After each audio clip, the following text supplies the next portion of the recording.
So welcome to the Rise of the Super Being podcast. I'm your host, Vanderson Pires. Our producer, it's Callan Walker.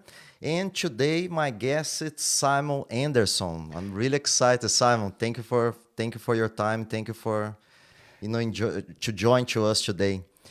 So before we get into, just a quick reminder, so this episode is brought by you by Combat Room Brazilian Jiu-Jitsu. So if you want to learn Brazilian Jiu-Jitsu, come to see me and my team at www.combatroom.co.nz.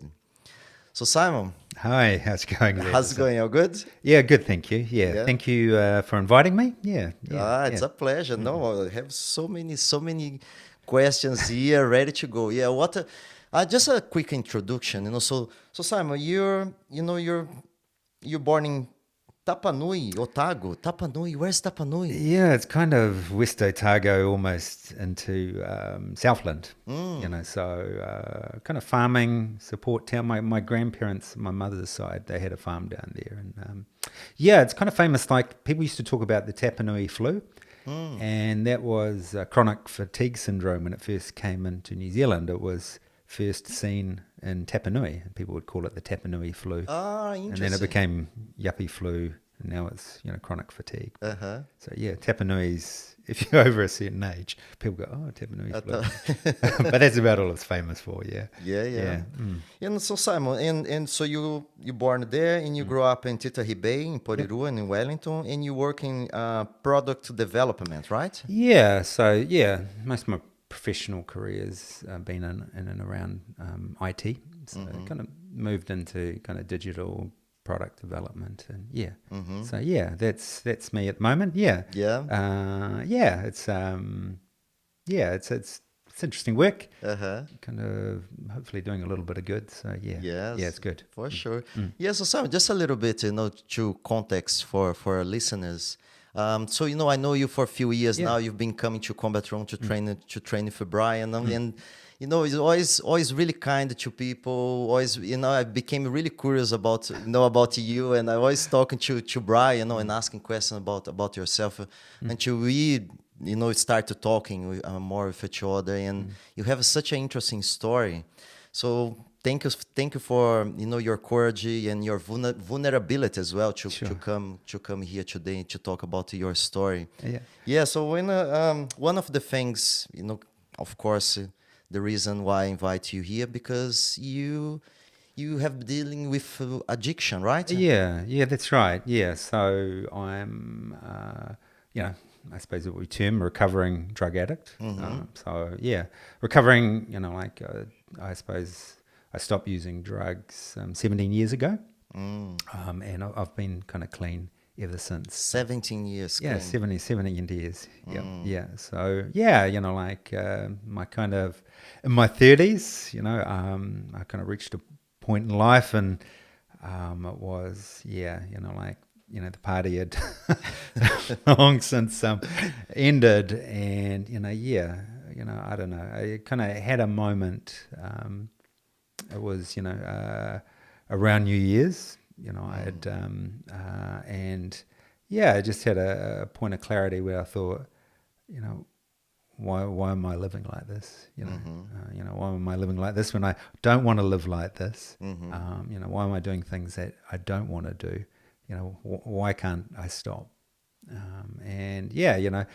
I kind of think of it a wee bit as, like a moment of grace, where, that the clarity around, that I did have a problem and I needed to do something about it was just very apparent.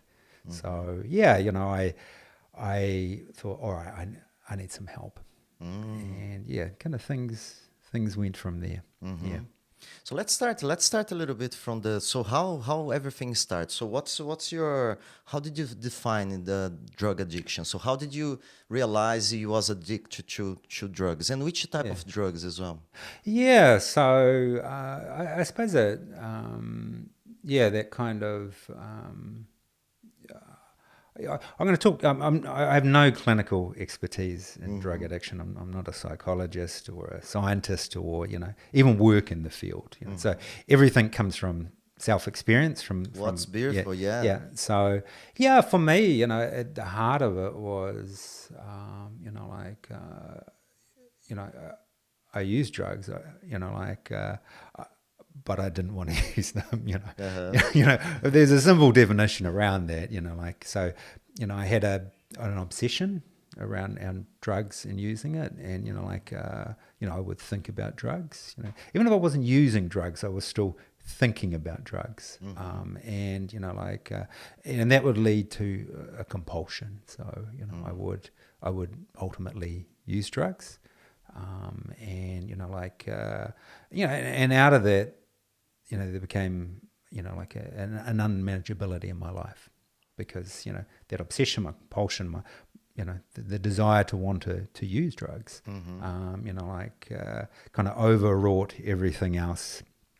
And, you know, like, you know, that would lead to unmanageability in my life, you know, around relationships, work, you know, and yeah, so, you know, for me, that definition really was that, you know, obsession and compulsion, and, you know, like an inability to stop, even though it was, you know, doing a lot of bad things in my life. And, you know, and just, you know, one thing around that, you know, a lot of people have, you know, well, some people, you know, will have conceptions about, you know, what that means, and, you know, probably imagining me, you know, like, shuffling up Cuba Street in an overcoat, you know, like, you know, like, and arms covered, and, you know, like, change, and, you know, like, destitute, you know, and then that's just not the case, you know. So, you know, I'd always worked in kind of white collar jobs. You know, I had a house, I had a long-term relationship. You know, there was just this hollowness inside, you know, that, you know, I just couldn't, you know, I couldn't, you know, couldn't resolve. I couldn't fill. I'd put things into this hole, and, you know, like, it would just more and more, you know, and, you know, relative to substances, you know, a lot of how I see addiction now is, you know, it doesn't matter which drug, you know, it's drugs, and you know, sometimes people are asked, you know, what was your favorite drug, and someone will say yours, you know. But, you know, yeah, I was, you know, as a, you know, I drank, you know, amphetamines, you know, like, ecstasy, LSD, you know, I told myself, you know, I like to party, you know, you know, but that obsession, compulsion, unmanageability, you know, for different people, it's different things, you know, just from what people have told me, you know, you know, this is, you know, again, like I said, I'm no expert, but, you know, and for some people, you know, that, you know, they wanted to stupefy themselves, they wanted to go to sleep, they wanted, you know, to stop feeling pain. Some people, they just wanted to go out all night. You know, the obsession, the compulsion, the unmanageability, that for me is that common thing that I felt myself, and you know, I hear from other people who suffer from, you know, this, and you know what is a, you know, incredibly common mental illness, and you know, even, you know, within there, you know, there's, you know, when I, you know, was addressing, you know, the fact that, you know, I can't stop, I want to stop, I keep doing this, I don't want to do it. You know, there's almost two poles around it. One is things aren't bad enough. You know, like, it's all pretty good. And then on the other side, you know, like, you're too far gone. Yeah, you know, you're unsavable, and you got to navigate.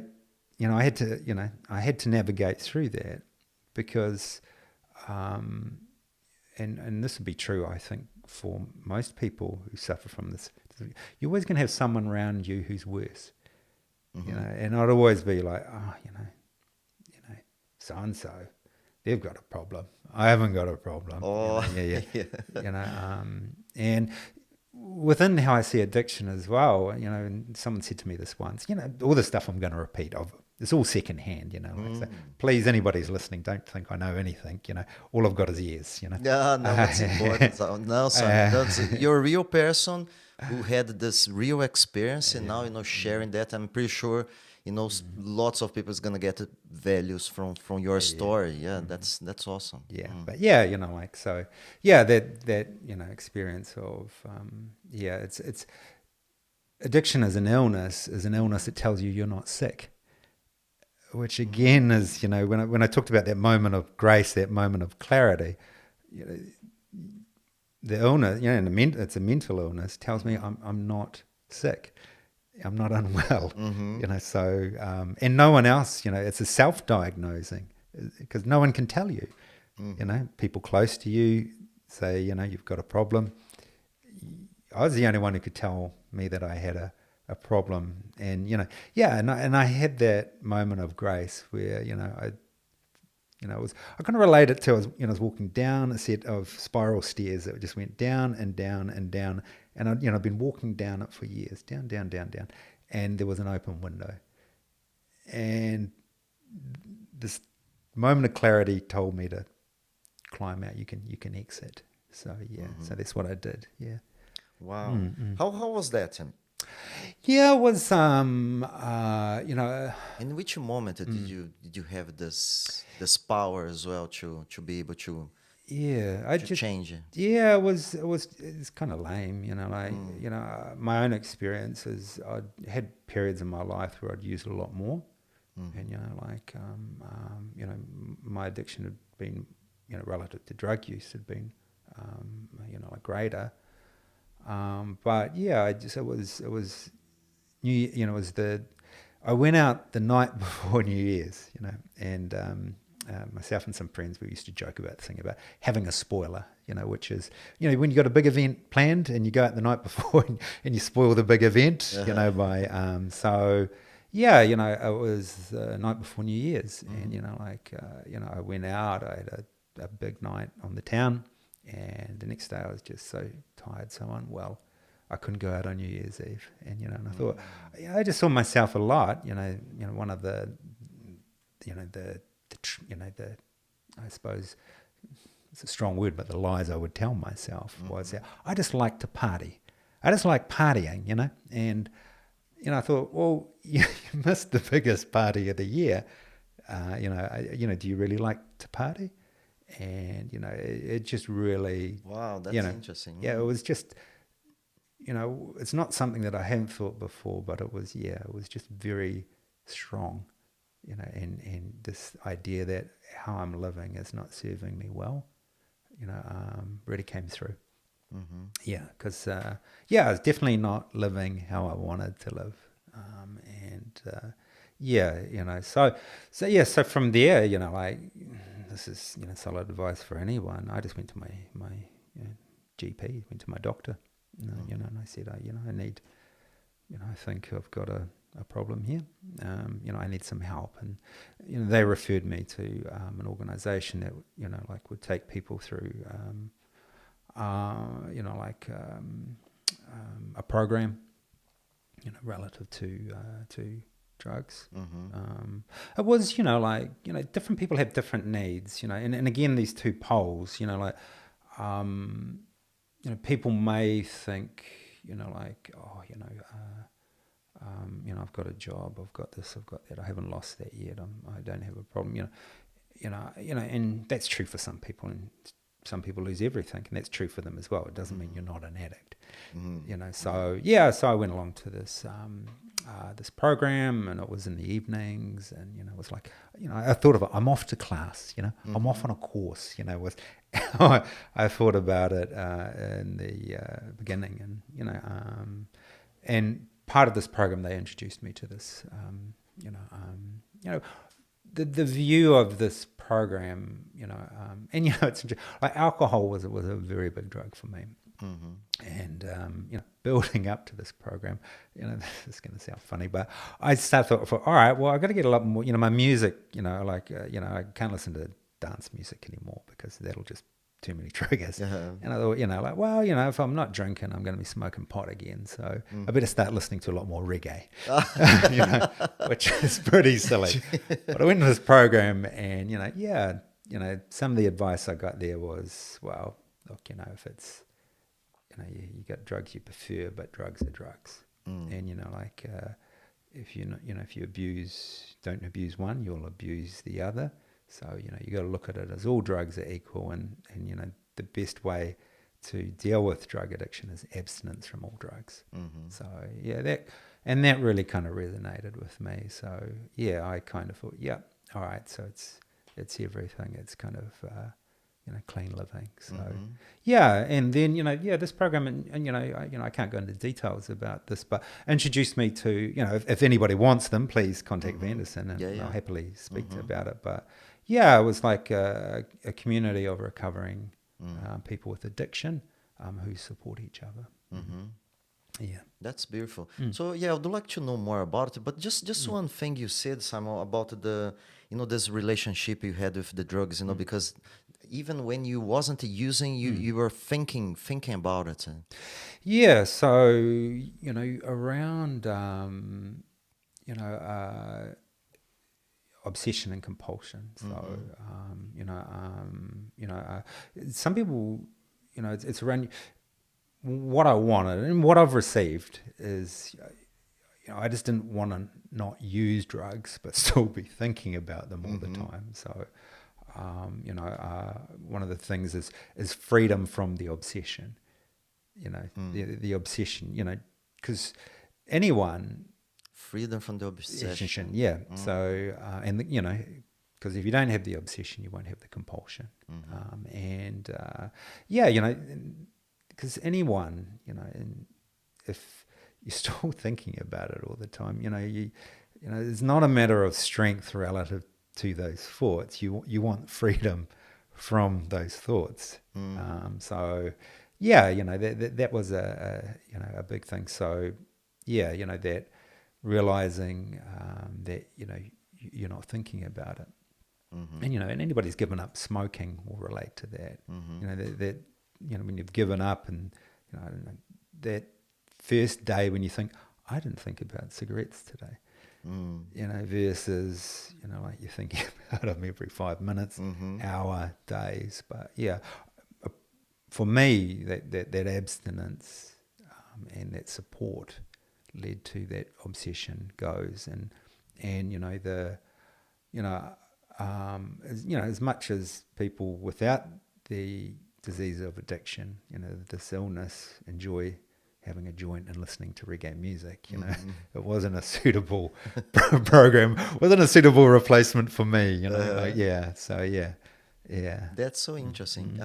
Do you think did you get in a stage when could something bad could happen to you? You could die from that experience. Was going to that deep? Yeah, well, it had again, like one of the perceptions of maybe drug addiction, people will think like of overdose, or like a violent death, due to dealing, or all these big things. The thing that where I saw my death from addiction was it was a slow, painful, like life of regret. I didn't think life of regret. Yeah, who knows relative. I can't, I couldn't see the future, but what my greatest fear was, being 70 and looking back on my life and thinking, what's the best, what could have been, if I'd chosen different routes, like a bitterness, a self-hatred, that gnawing, eating me up. And, and that was my, I thought that was the most likely, to think that, die in a knife fight or, no, but I didn't see that coming. And, like that was, probably quite romantic in my early 20s to think it could be like that. But, like in my early 30s, the reality was that, I was going to be alone, full of regrets, full of bitterness. And,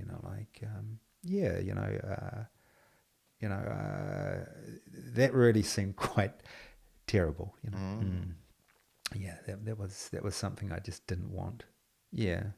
Because, relative to, my own family history, I personally believe, again, I'm not an expert, but, addiction tends to running families. Mm-hmm. And, you know, like, yeah, you know, I'd seen in my own some of the effects that it brought about. And, you know, like, you know, I'd always told myself that wasn't going to happen to me.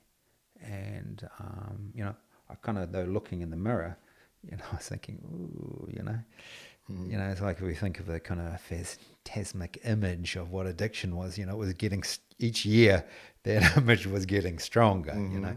And, you know, like, again, you know, some of these, you know, self-stories around I like to party. Well, you know, people my age weren't partying anymore, but I was still partying, you know. So, yeah, it was, you know, like, yeah, that kind of regret. And, you know, it was one thing, you know, like, you know, one of my grandparents, or one of my grandfathers, and that, like my grandmother, you know, both sides, amazing woman, but, you know, fierce, you know, like a fierce woman, a woman born before her time. And, you know, like, and she said to my grandfather, she laid it down saying, look, you know, you continue to behave like you're a single man, and, you know, you will be a single man, you know, you have no fear around that. And so, you know, he you know, lived a very, you know, I never thought of him as a drinker. You know, he was always you know, he would have a drink, but he was a man of moderation. And I was, you know, my grandmother passed away before him, and you know, like, you know, probably a lot of reasons for this, but, you know, he went back to being a big drinker again. And, you know, I always thought, you know, like there's something here. You know, it does run through. So, yeah, you know, there's no reflection. You know, he was you know, like a man, you know, had many good traits. But he, yeah, you know, I always thought, this thing's got to be addressed, or it will come back. You know, it will re-manifest. So, and, you know, yeah, I like I said, I didn't want that regret of that I could, you know, be this better person, be this better man. You know, I really hoped to be a better man, and that's what drove me a lot. You know, around, you know, the idea of change. You know, you know, in strange situations. You know, and again, you know, this maybe grace, this clarity. You know, I would come across men where I thought, you know, that's how I want to be. It's not who I am, but that's what I want to be. And, you know, in really strange, you know, circumstances, you know, like once at a wedding, and there was this, you know, we put in the table, you know, the wedding where the, you know, the strays and the waifs, you know, your guests, you know, the family are all around, you know, the main ones, and, you know, the odds and sods who come along get put over there. And we're at this table of friends of the bride and groom, and there was this, you know, this one guy there, and he was so attentive to his partner, and, you know, like there was a few single guys at the table who'd just come over by themselves, and, you know, they were talking about, you know, how it was going to be a big night, and, you know, like, you know, yucking it up about that, and this guy was just so attentive to his partner and her needs, and I thought, you know, I don't want to be like those guys, you know, and which I am, you know, I want to be like him. Or I used to get, I think he was, I can't remember if he was a Seventh-day Adventist or Jehovah's Witness. He used to come around and knock on my door on a Saturday morning, and, you know, I'd be hungover, and I'd come down, I'd open it up, and, I'd say, you know, come on in, you know, like, you know, we got to know each other. And, you know, he was, you know, I thought, well, this guy's kind of naive, he's kind of innocent, but, you know, I thought, well, he knows who he is. You know, whether I agree with his beliefs or not, he's true to them, and he lives within them. And I was quite envious of that. You know, I didn't hold the same beliefs, but I thought, oh, why can't I be, you know, more like that? And I really wanted that, you know. And, you know, the reality as well of you know, my thinking, you know, I would say, you know, like, oh, if I can just stop, you know, using, or get my using under control, then, you know, I'm just such a good man. Yeah, you know, if I take this out of my life, you know, like, you know, I'm pretty perfect. And, you know, of course, that wasn't the case, you know, because, you know, like, you know, once I stopped, you know, it's, you know, and the mist's clear, and you look at the, oh, my life's a tip. You know what I mean? I thought it was just the mist. The mist is gone. It's and it's a long way home. One of the sayings that I really like that I hear, and I try to remind myself of, relative to this community I'm involved in, and I continue to be involved with, is we're all just walking each other home. We've gone out, we've gotten lost, but we're walking each other home. Wow, yeah, that's super powerful. And it's a long walk. You think you're just around the corner, or someone is. Some people talk about some have got further to walk home than others, but reality of drug addiction, and what it does in your lives, you've got a long walk.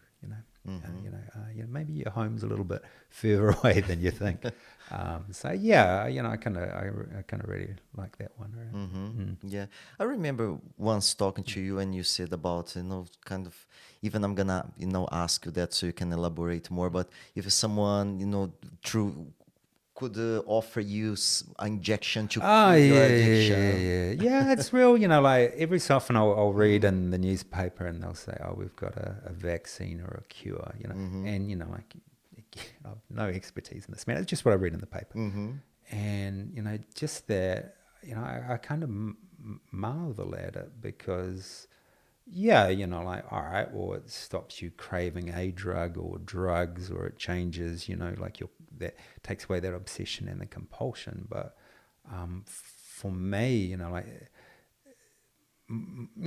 there's different ways to recover. I don't, but for my own one, it's just such a holistic change in my life. I thought, well, I couldn't have changed without, like, stopping being selfish and start being, like, altruistic. There's all these holistic things at play, or the fact that, like, I believe I've got an incurable disease, but, I can recover from it, I can, stop it from, becoming active. And to think, this idea of, oh, you just get a jab, or, I drink this and you're cured. I just kind of,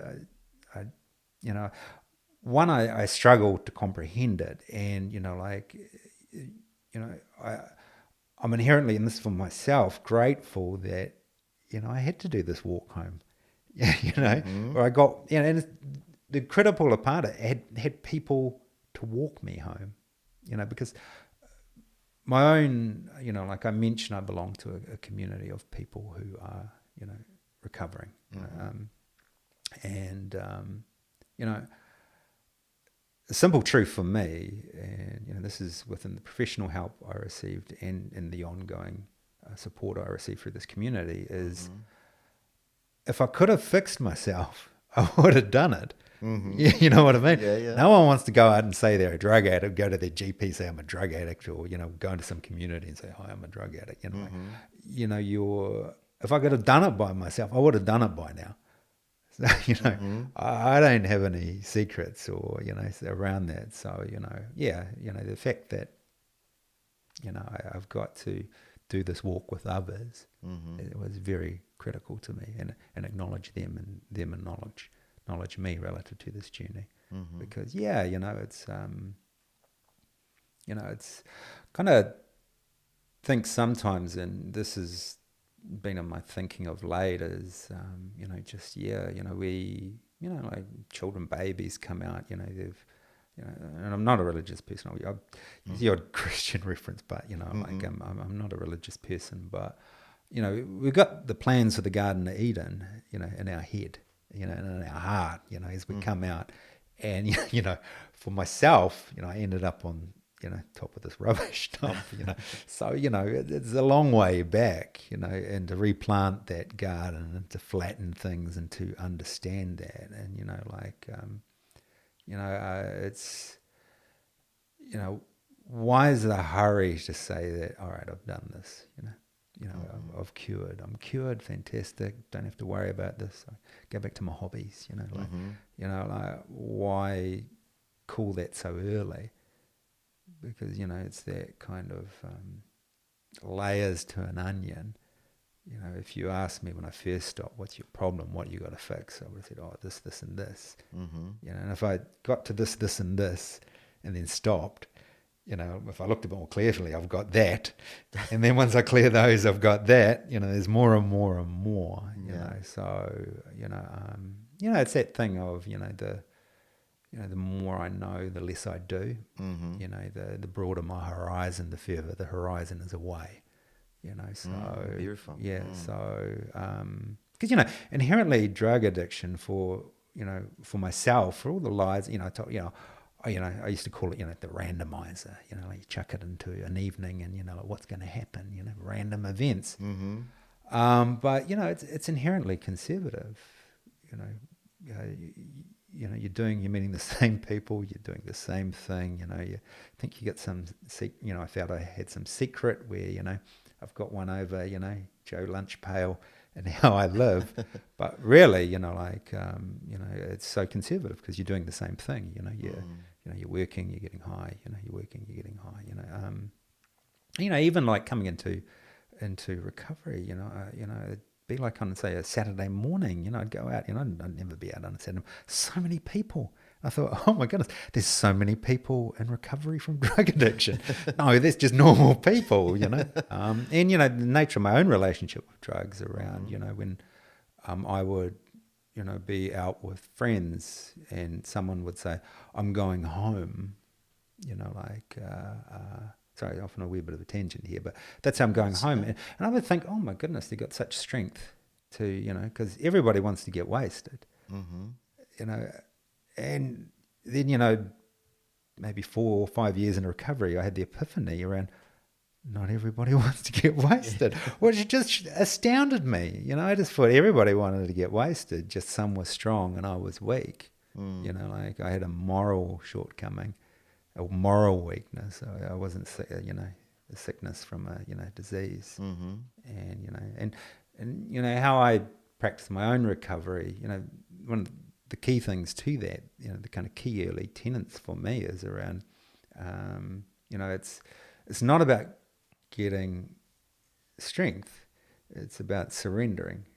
So, wow. So yeah, you know, and there's an Australian film called Little Fish, and in it, it's about drug addiction, and you get the hint from it that, you know, the main actor, she's in recovery from drugs, and she runs into an old boyfriend, and the boyfriend says, I heard you're not drinking, and she goes, oh, I can drink, you know, drink everything except alcohol.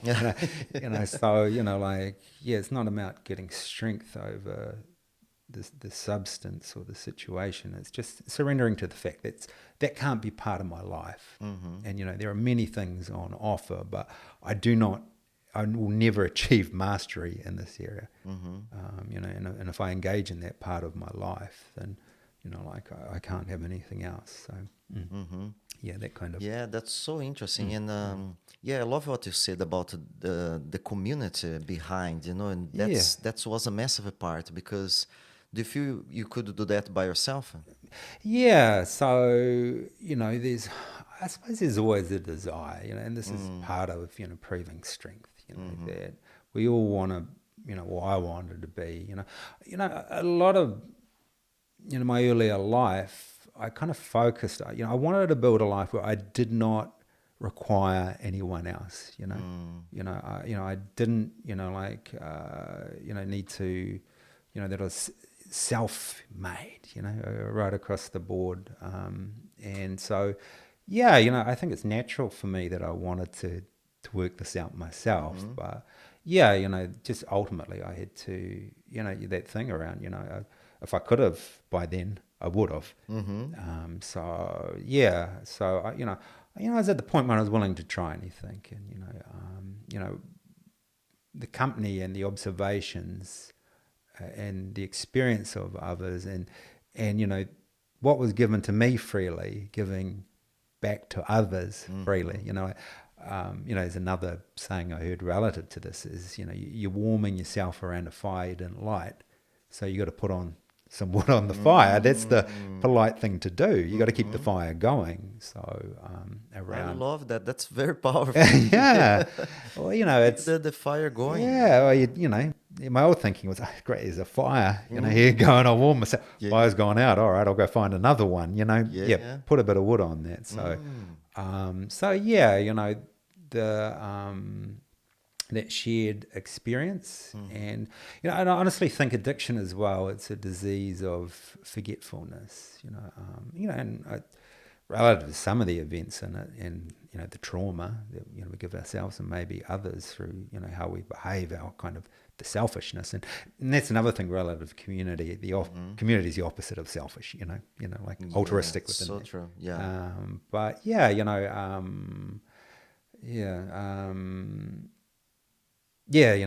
other people and like helping them and that kind of engaging with a community and continuing to help with that. That's so interesting. So Simon, because I don't drink alcohol. Yeah. And so normally I got in a stage, especially when I came to New Zealand, because everyone said, it's it's the culture. But I always said, no, wait a minute. Every culture likes to drink. So I got in a stage when so for example, if I go to somewhere, to a party or a bar, I just put the water and then I pretend it's kind of, it's kind of it's a beer or whatever, in a cup, just so people would stop asking me, why you not drink? You're boring. Do you get much of that? Every so often, sometimes I tell people, I'm violently allergic to alcohol, and they say, and they say, and I said, when I drink, I become violent, which just kind of kills the conversation, I'm gonna start to use that as well. I love that. When we're talking about the vulnerability of today, I don't, actively share, often, this story is the first time I've ever really spoken publicly about it, because, a lot of people don't understand. Yes. And, they're curious.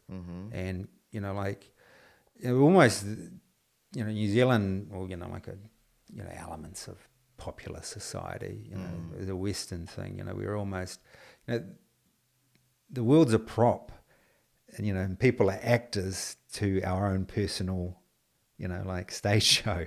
So, and people always quantify their own experience and your experience. So, when people,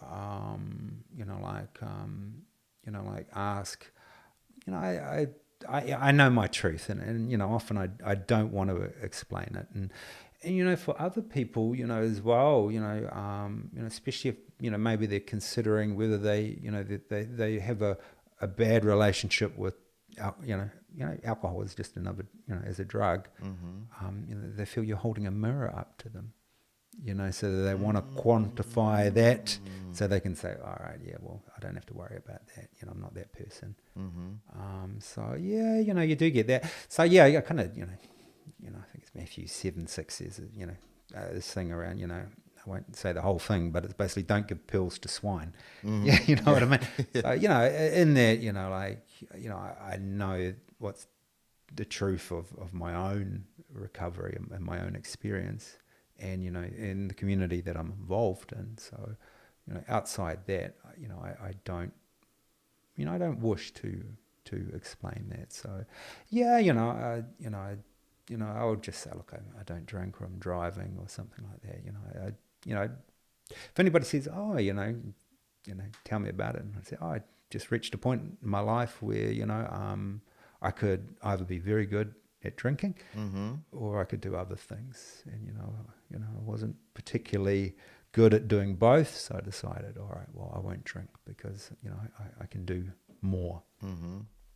And that's very much been my experience. My post recovery life, and there are just so many things in it that if you want empirical proof that I was an addict and it was affecting my life, just through, what I've done, I don't like to say kind of big-headed, but, or the things that I'd always wanted to do that I actually finally did, You know, it is just, you know, beyond, you know, the pale. You know, it's just, you know, it's a, you know, it's like the sun in the sky. You just can't deny it. Yeah.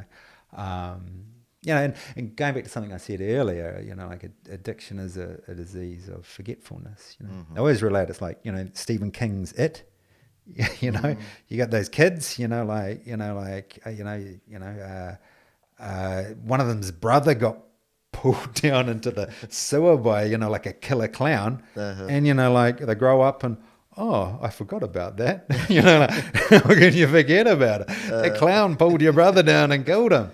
You know, disease. You know, addiction for me. You know, like if I don't meditate on it with others, or you know, if I don't engage with people who are, you know, starting to address that, you know, through the community, it's forgetfulness. You know, it'll tell me sweet lies. It'll, you know, so you don't have to worry. And those situations of, oh, everybody's having a nice glass of wine, it's so sophisticated. That could be me, I've learnt. You know, those kinds of thoughts will start, you know, to creep in, and I'll be back in Killer Clown Town, you know, which I don't really want to be. Yeah.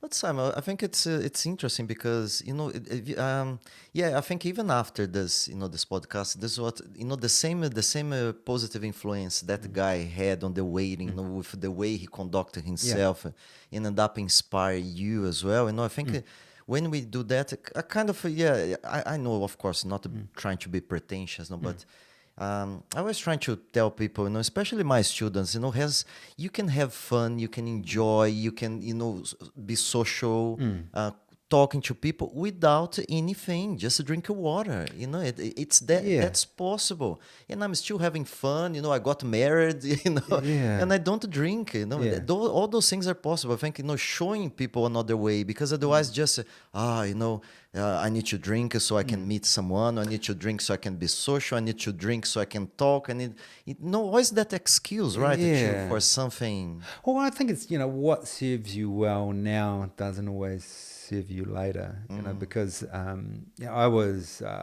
you know, painfully shy teenager. And I always think there's one experience, you know, I won't, but, you know, when I was, I don't know what it's all years now, but, you know, showing my age, used to be called fourth form.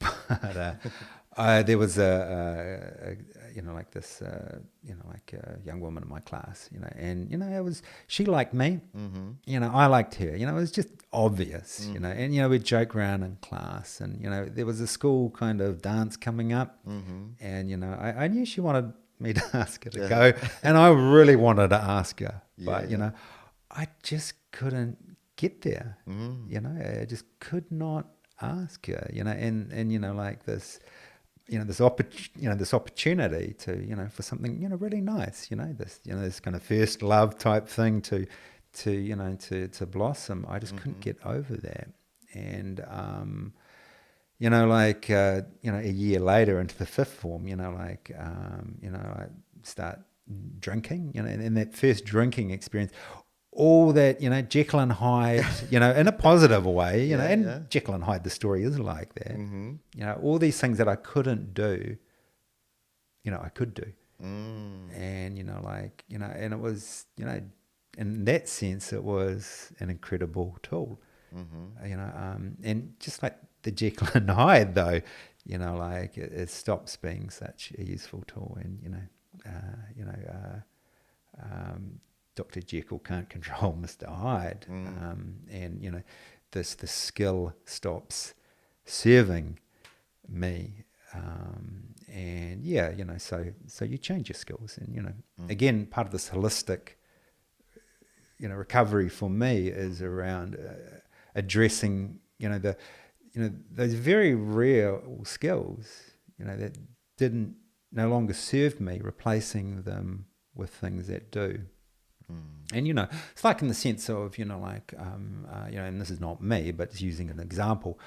Someone's really good at stealing, you know, they stole as a child. And, you know, you think, well, that's a terrible skill to have. Yeah.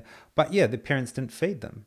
So, stealing was an excellent skill because they could get food or, clothes they needed or whatever they needed. That's a great skill. But you move on later in life with that theft may not be serving them anymore. And, you've got to change those. And that comes right back to this injection, that's a great example. Yeah, you've got, for me, recovery was this kind of holistic stuff and undoing, because again, addiction for me again it's an incredibly selfish. I didn't think of myself as selfish. I thought of myself as generous, but only on my terms. I would be very generous with you because I felt like I wanted to be generous, and I would be incredibly selfish when I wanted to be selfish, but I was the sole arbiter of that. And so the opposite of selfishness is being altruistic and generous and open and making myself available for others' plans and others' times, and trying to step away from things being on my own terms. Which because again, selfishness sometimes is a great skill, but no longer is. So that long journey home where we slowly unravel these, and lose these skills that once served us that no longer do, and we learn new skills. New skills, that's awesome. To talk about that, you mentioned something about it's not about the daily habits, daily practice. Yeah. What do you mean by that, Simon? So it's for me, recovery in that, there is there is a daily practice to that, which is acknowledging, not forgetting that I'm an addict, and an element of please and thank you, please in the morning, thank you at night, and trying to keep things in the day, but slowly over, it's just not those daily practices. You have to unwind that kind of, a lot of, things like reconcile with the past. Again around, if we think of addiction for a lot of people, self-medication, it is a way of coping,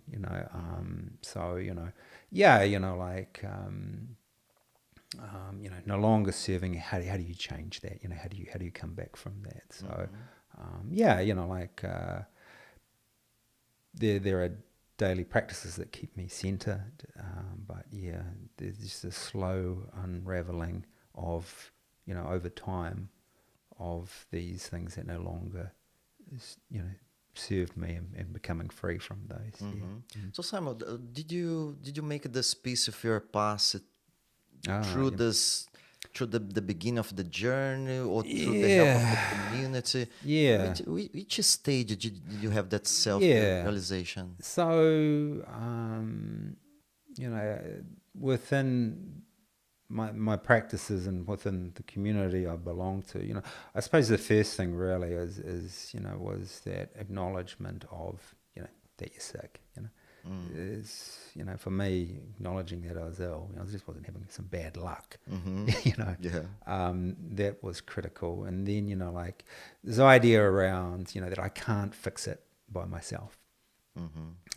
And, from in there asking for help, from, from others, from beyond that, then into, just a reconciliation of my life to this point, and around, and, from there kind of, moving into beyond, that is, what are the problematic behaviors, within that, and, how do I need to change, relative to that, and, beyond that into, who have I wronged on the way, and, ask, resolving that, resolving that, and, then, into, an element of, it's a lot of work, a daily practice that starts resolving. And, you know, and it's, you know, for me and, you know, that community, that, you know, those things are in an order for a good reason, you know, because you got to build the base and take those steps. And, you know, I don't know, myself, some of the epiphanies I had later on, you know, if someone had told me I was going to have in the beginning, I said, well, look, I'm leaving, you know, you know, and like, you know, around, you know, resolving elements of my childhood, and, you know, like, you know, a great example, say my relationship with my father, you know, when, you know, like if someone said to me at the beginning, you'll be apologizing to your father.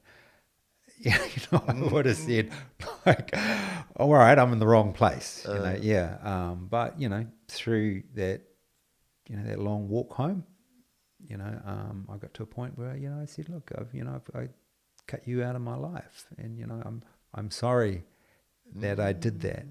And, you know, that thing of, you know, another one is clean your own side of the street. You know, don't worry about what's happening over the road. You know, look after clean your side of the street. Yeah, so around, you know, all I can do is clean my own side of the street, and you know, like, and you know, it's often, you know, when we, you know, say sorry, you know, we argue with someone that, you know, we're close to, we'll go like, oh, I'm sorry, and then, you know, then we're like, and you're. All right, well, you're not sorry then. Well, I'm not sorry either. You know, like we think there's always a quid pro quo. But yeah, you know, one of the places I landed is I only can take responsibility for my own actions. I only can resolve my own actions. And, you know, like, why reciprocation would be nice sometimes, I've got no control over that. So, you know, why get vested in how someone else behaves when I can't control that? So Sam, yeah, I just noticed we've been talking about this powerful community, but we didn't say the name of this community. Yeah, so, you know, Leah, sorry to be so cryptic around it. You know, part of it is, you know, in this community, it's you know, we have a, you know, like an idea of attraction rather than promotion. So I'm not a spokesperson for them, and no one is. Right. So, you know, like. And, you know, like, at least if I put myself to the front of that and, you know, like, yeah, someone does see me shuffling up Cuba Street, things take a turn, you know, who knows, you know, like shuffling up Cuba Street, you know, asking, you know, for change, you know, then people go, oh, that communities doesn't work. The example you gave of the actor, right? Yeah, like Hoffman, you know, the actor around, you know, like he was involved in a community, you know, he, you know, like he tragically died in tragedy.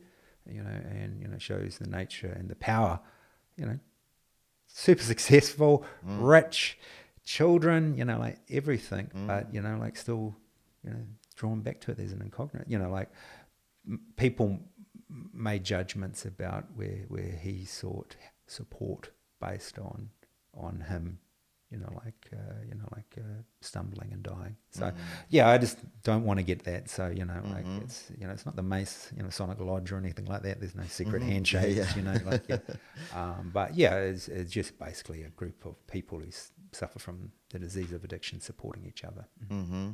That's awesome. Yeah. So, what's the in this your, you know, your routine? So, what was the moment, Simon, you realize, okay, I'm under control? You know, what was the habits you developed or you switch? I don't know, how do you prefer to phrase that? Yeah, it's interesting. Like I'm you know, this is probably more my personality than anything. You know, I never quite think I've got things right. You know, I always, you know, like you know, I talked about, you know, I didn't share much about you know, with people, you know, about, you know, this addiction and community, but, you know, it's you know, some people I'm close to, I do, and, you know, old friends you don't see too often, and running into people and they go, oh, are you still going to that thing, you know, like, and I go, yeah, the community, yeah, I still am, and they're like, are you a bit slow? You've been going a long time, you know, like 17 years. Yeah, 17 years, you know, like you think you would have got it, you know. So, you know, which, you know, again, so I'm not saying, you know, like, as people have been going a lot longer than that, Yeah, and it's a daily program, you know, like, you know, yeah, I've always not quite felt that I've gotten it, you know, so, you know, I think that's kind of served me well. So, yeah, you know, like, yeah, you know, like, relative to daily practice, you know, I keep it very simple, and, you know, like, people have got different practices, but, you know, like, it's, you know, please in the morning, you know, to the if, you know, to the world, and, you know, thank you at night, you know, staying within that day, and you know, like a strong acknowledgement, and, you know, it's an acknowledgement based on experience of whatever's happens to me today, you know, whatever I'm feeling, you know, that's going to pass. You know, whether I'm feeling great, whether I'm feeling terrible, you know, my experience is, you know, if it's not tomorrow, it's the day after or the one more, I will, you know, I will feel different. So, you know, yeah, I don't have to act within that. And kind of the you know, like the kind of mental metaphor I use, and it's like the eye, you know, it's like being in the eye of a cyclone. You know, if you stay in the eye, you got nothing to worry about. You know, so you just got to stay in the middle, because, you know, if I start, and I'll use this term, time traveling, you know, if I start traveling back into the past and ruminating about that, or if I travel into the future and ruminate about what could be, you know, then, you know, I just lose the day, you know, get all out of shape. I'm back in the storm. So, yeah, you know, I keep, you know, pretty simple practices around that, you know, like engagement with others, you know, like I said, for me, the illness of addiction, you know, it's very selfish. So, you know, like engagement with others, you know, like you know, community, and, you know, lots of communities, not just this recovery community, but you know, being engaged in the world, and, you know, like you know, a generosity and an altruistic kind of spirit to that. You know, that's critical as well. That's beautiful, Sam, because I know you're very physically active, so you practice exercise, and you're politic, you know, you have your engagement with politics as well, right? Yeah. So, you know, one of the, you know, it's coming, you know, in addiction, you know, like it's, you know, there's a passive cynicism, you know, for me anyway, you know, there was this passive cynicism around, you know, like, cynical about everything, wouldn't do anything about it, you know. And, you know, again, when I looked at these good men, you know, they weren't passive, you know, they were active, and they were engaged, and they believed in things. So, you know, the mist's cleared, I've tidied up the tip, you know, there's a bit of grass coming through, you know, it's, you know, what do I want to do next? And, you know, like, you know, and yeah, you know, like I thought, well, you know, I've always, you know, I've had views, these cynical, passive ones. Why don't I get active and engage with that? And, you know, it was looking around, well, you know, I'd like to get involved, you know, like, in, you know, the community, and, you know, politics, you know, is one of them. And, you know, I thought, you know, even politically, you know, my political alignment prior to that was very selfish. It was focused on who's going to look after, you know, me, you know, or I'm independent. I've got this independent life. I'm going to acknowledge that. And, you know, my experience coming out was, well, no, it's communities and it's groups and stuff like that. And, you know, and I thought, well, what resonates most strongly for that? And, you know, and again, you know, that was, you know, and I looked around, and I thought, well, you know, Green Party for me. So, you know, I'm not a spokesperson for the Green Party. People go like, oh, drug addicts, Green Party. That makes sense. It's just there's no connection between the two, you know. So, but yeah, you know, I thought, all right, well, I want to support people who, you know, like I could not question their ethics. You know, I could, you know, their They just really resonate. I didn't agree 100% with everything, and I never will. But I thought, all right, this is something that I want to be part of. And again, it was a slow walk home. It was first just being a member, and like doing signing the odd, petition, and making a donation, and then into supporting the party and doing stuff through elections, through being a bit more active and engaged with organising, the running of the party. So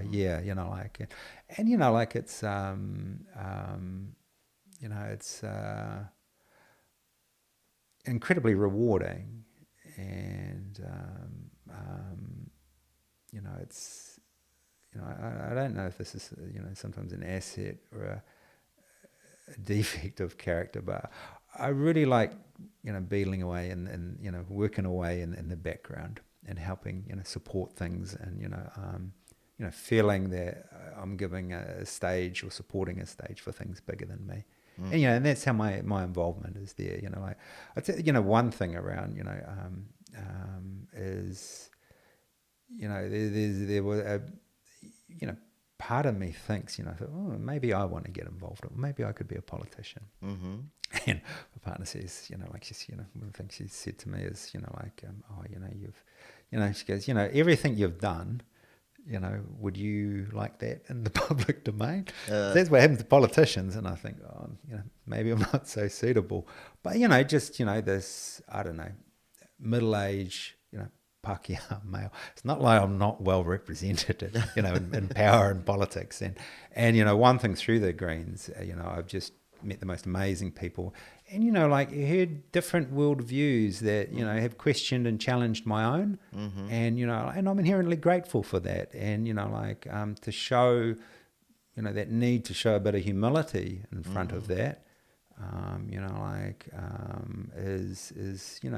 is something that I never would have had lest I engaged with others. There's the big theme of recovery and everything outside it is the outer world and engaging with others, and and supporting that compared to the inner life of addiction, the selfishness, you're not going to a room and everybody's high. Yeah. You know what I mean? You're going in high. You're the only one. So just that. And then that, thinking about that kind of bitter old man that I was worried. Very much the opposite of that now. Wow, Sam, that's so awesome. Yeah, I love what you said about the warming. You said I'm warming myself around the fire, and I did not light it. Yeah. I love that. That's something. Yeah, it's one of the bigger lessons. Yeah, It represents so much what you've been talking about. The power of the recognize something, go to find help, find a community who is going through the same process, get engaged, giving back, not being selfish, and recognize that, and after, okay, I need to keep this fire going.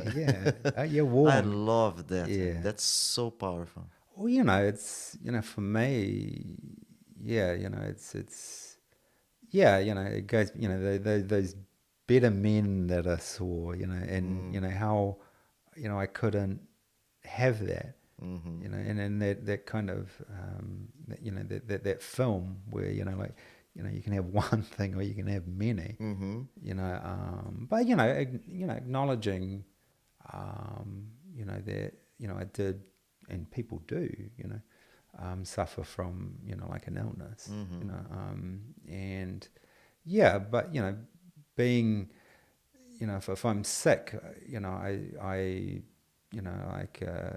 there's it's not the right word, but a reason, I was going to say excuse, but I'll say reason for that behavior. But once I'm well, I'm in remission, the responsibility is on me. But, if I continue to stay the selfish person, just a selfish person who wasn't actively using, I would have gone back, I would have gone back to who I was, I would have started using again, I would have, but yeah, and it's not to say that I won't, I'm a sick person, but yeah, the life that, keeping my own side of the street clean, working with others, being present, right? Yeah, as present as possible. Yeah, it kind of, it's given me this life I never thought, I would have, which is, something that I'm really grateful for. So what's look like being 17 years? Yeah, clean? well, Do yeah. you use this expression, clean? That's right. Well, it's an interesting reflection because, again, one of my kind of epiphanies this year that I've been, I've been clean longer than I problematically used, and but what defines me? So, yeah, I think it's, one of the reflections, within this community I have, is people are sick, and it's hard to stay well, and people that you arrive with, a lot of them are not there anymore, and there's that question of why me, and I suppose it's just, there's an element of moving on and continuing to challenge that, for me personally, that definition of what is, addiction, and for me it maybe starts, I thought, alcohol was the biggest drug for me, so I thought, all right, it's alcohol addiction, and I thought, all right, well, it's wider than that. You've got, drug addiction. All right. Well, then we start moving out into what is addiction and how that manifests in my life, and, just looking at those areas, because it starts getting very grey, in a sense of drug addiction is, for most people, and it's not true for all, but it's a very binary choice. You use drugs, you don't. If you don't, or you do, it's pretty simple. You don't have to think about it. You've removed it. But and how addiction manifests in other people's lives. Say through food, and a healthy relationship with food. You got to eat. Yeah. You can't say, I've got a problem with food, I'm never going to eat again, because you'll be dead. So. Moving on and seeing how kind of addiction is manifesting in other areas of my life, and again, I'm like I said, I'm a bit slow on this. I'm not, but yeah, there's just a slow refactoring on that, and a slow transition and change, and 17 as well is doesn't deny the fact that I see this as an incurable disease, and which I treat through this community. So yeah, there's kind of continuing to acknowledge that, and I keep that thing, around, the walking home and the fire, really close, because that keeps me well. So yeah, I try to avoid any kind of thinking around where, all right, well, I'm sweet. I've done a lot, so I don't have to do any more. I've put a lot of wood on, I've put more wood on than, I've got heat from other people's wood. That's not, doesn't enter into, my thinking. I try and avoid that, because as soon as that'll bring me back. But yeah, just continuing to move, and that continual holistic daily practice, and that these things can't be done quickly. I struggle sometimes when, if someone offers you a quick solution, it doesn't tend to work, as my experience.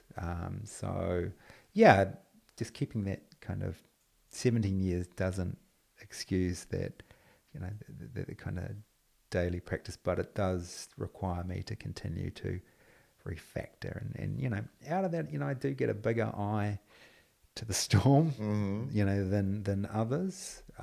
But, it's still a storm around there. That's awesome. Simon, so if someone is listening or watching this, this podcast right now and would like to, reset and change their tool sets, right? Yeah. What's your advice? Yeah. Well, I only speak again from my own experience. But yeah, I suppose the first thing is, it doesn't have to be as bad as you imagine it to be.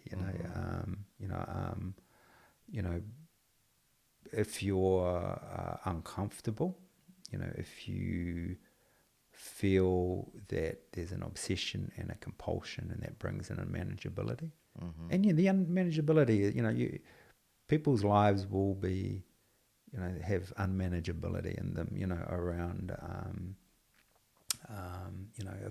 if I obsessively thought about drugs, compulsively used it, and I won lotto every week, honestly, I'd probably still be out there. You know what I mean? You recognize that and acknowledge that unmanageability, and it's not bad luck. And the amount of harm as well you can create on other people's lives. Yeah, that's exactly it. So yeah, and it doesn't have to be, like around, like these kind of, tropes of homelessness or IV drug use, or like meth and your teeth falling out. That does happen. Don't get me wrong, but it doesn't have to be that bad. And then like for me, that recognize that that I couldn't fix this myself. That was a real I thought, all right, well, I've got a problem. And I couldn't fix it myself.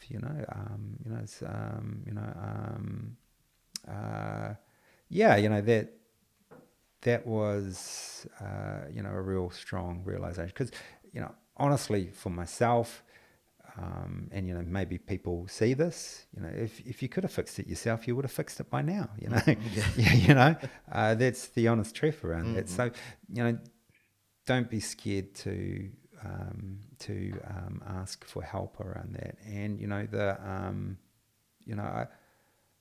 for me, and, maybe this come a certain amount with time, was I found a point where I could settle on that I'm not going to be cured, that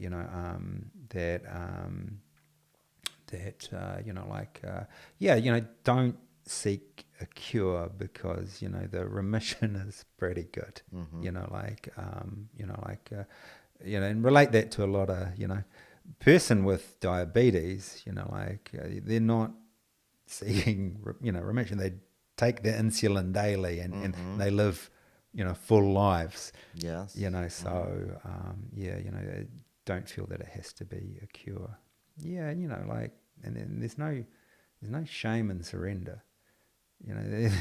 You'd know that, through your club. It's all about, how do you learn unless you surrender? Yes. If you go to your first class and you have your arm broken, you never go back. What do you learn? Yeah. So there's nothing to be ashamed of. Nothing. The opposite. And there's nothing ashamed to of being sick. And that I know for myself that deep sense of shame that I felt around, addiction and, how I'd behaved within that, it's okay to accept that you're unwell. You've got a treatable mental illness. Hope. And, remember at one point saying to my partner around, don't worry, things will get back to normal. She said to me, well, normal wasn't that great, So, you can get this life, I don't know if it's true for other people, but when you identify these people, you think, oh my goodness, why can't I be like them? Yeah, you can, and then there's a great hope in that. You may start this holistic journey and find that, that isn't you, you're this person. And that's fantastic as well. But, those regrets, you know, you know, you know, you know, you don't have to have those, you know, and you know, like just how interesting, honestly, how interesting, you know, oh, you give up alcohol and drugs and life gets interesting, you know, like a lot of people wouldn't believe that, but you know, now here's another throwaway thing for, you know, off the roundabout and onto the roller coaster, you know, you know, life gets exciting and, you know, and interesting in so many ways. And the things that you felt you were capable of, you are actually capable of, and you will do them, you know, which is pretty exciting. So, yeah, you know, anybody, you know, say, yeah, you know, just there's hope, you know, there's always, you know, hope relative to this. Yeah. That's beautiful, Simon. Simon, you're a remarkable man, not because of your words, but because of your actions. Yeah, so thank you so much for sharing your story. Yeah, I learned heaps here. Yeah, and you know, you over there, if you're going through something similar, yeah, don't be ashamed. You know, so has lots of options around. Find the people who can support you, and has lots of people around, and do something about it, huh? So Simon, thank you so much. That was awesome. I really appreciate. Thank you. Hey, no worries. Thank you. That's